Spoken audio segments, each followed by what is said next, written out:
One thing heavily on my mind is how to get the most out of talking to people who know more than me, how to get as much information as I can, how to get it efficiently, and how to ensure I actually understand it and retain it. I think this is a very learnable skill, and one that I've cultivated a lot over the past 3 years. Having fascinating conversations with interesting people is one of my great joys in life, and I care a lot about being able to do this well. Sometimes give the vibe that I'm judging whether the other person is worth my time. I try to minimize these and to pay attention to the other person's comfort level. But this seems like a pretty inescapable cost of this approach. You want to make life as easy for the other person as possible. Shaping a conversation and figuring out what to talk about takes a lot of cognitive work, and asking questions makes life a lot easier for the other person. I find that often conversations, especially small talk, end up being about stuff that just isn't that interesting. And this is terrible. If you're talking about things you both find exciting, that's a mutual win. My main solution to this is to notice the hint of curiosity, or excitement, at what the other person is saying. Often someone's statements have a lot of different points and information in them, some of which is much more exciting than others. I've found it valuable to practice introspecting on how excited I feel about each part, and asking questions about the bit that feels coolest. This often needs several layers of iteration, but is a pretty efficient way to move from small talk to something new and cool. Introspection is a difficult skill, and generally noticing emotions is something that I could talk at length about, but it's something you can get better at with practice. You want to get as much surface area on the emotion as possible.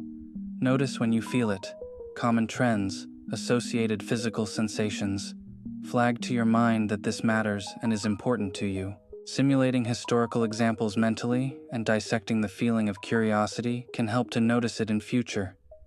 If they mention something that feels a bit wrong or off, ask about it. Often it's hard to formulate a precise question. In those cases, just saying, "You said X, I feel a bit confused about why that works, can you elaborate?"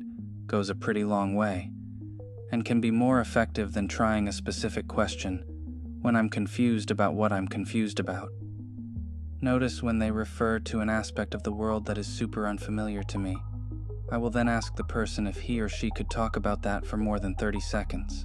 The internal experience is that I'm trying to build a model in my head of what the other person is talking about, and every so often I notice a hole in it, or it throws an error. That is the feeling of confusion. Gain surface area on the conversation. Often the bottleneck for asking questions is not having the context to know what to ask about. This is super bad when I talk to a domain expert in a completely novel area. I lack the intuitions to know what to ask about, or what would be interesting. I call this context plus intuition surface area, and I think a key goal is figuring out how to get as much as possible. Conveniently, you're talking to someone with a lot of surface area, and you can often access this with the right questions. Examples are an amazing way to learn things. So often, conversations turn into meanders through abstract terms and ideas, which loses its grounding in what I actually understand. If I can understand an example, that often conveys a ton of information. Having a specific example can often motivate questions, point to confusions or curiosities. Because I can understand an example, even if I don't get the overall idea. From an information theory point of view, we want to communicate concepts, but we have to translate them into words. This can lose a lot of information. Examples are another channel of communication that can identify errors in translation. A key mental habit I've built is to always ask for an example whenever anything feels confused in my head. Paraphrasing means repeating back what I think they're saying in my own words, and ask whether this is correct. Very important. Always ask rather than telling. Be humble. It's easy to misunderstand, and easy to come across as annoying or arrogant or straw-manning if you misrepresent their point. This is an insanely key skill. I do this about every 5 minutes in most conversations, and this identifies a ton of misunderstandings. Paraphrasing is my main error-checking tool, because by translating things back into my words, I often identify errors. It's much easier for the other person to correct something wrong than to explain something clearly. If you're skeptical, I highly recommend just trying it. It's disturbing just how many times I misunderstood something the first time. It also helps me retain the information by giving me some processing time and forcing me to check I actually got it. It's easy to breeze through a conversation, zoning out a bit. Paraphrasing forces me to be active and really engage.